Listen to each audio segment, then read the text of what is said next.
Okay, so taking off the wheel.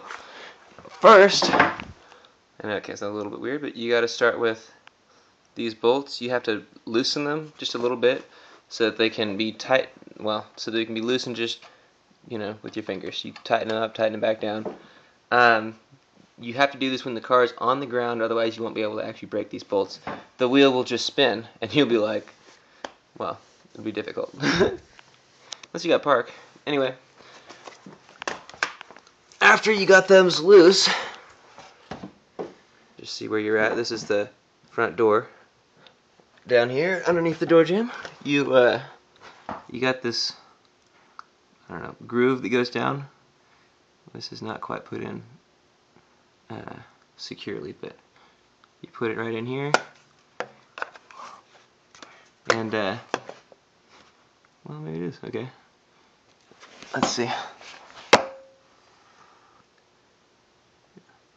Well, there's a groove on the car that goes this way, and your jack's got two little grooves like this that you want to try to fit them in so that they're well, it's kind of what it looks like if they're there, although it doesn't look like there's a lot of overlap. There is a little bit. Once that's secure, you jack your car up like that, and you come over to the front of the car, pretty much the same spot or very similar. Underneath the car, you have two things that attach to the wheel and come all the way back to the engine. The first one is the axle. It's on the top, and it just looks like a straight rod that, I don't know, connects to the you'd think where the wheel would want to try to spin. Underneath that is your suspension, and it kind of connects a little oddly to the wheel. There's two bars. They look like a little triangle. They call it the wishbone. This is where the wishbone ends.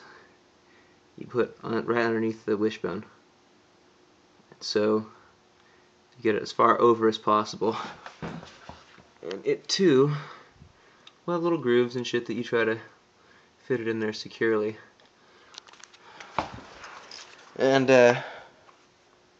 while you're not underneath the car, just your arm is, you can reach under here and make sure that it's not loose. You can bang it with a hammer or whatever you want to do, make you feel comfortable before you're actually got your head under there.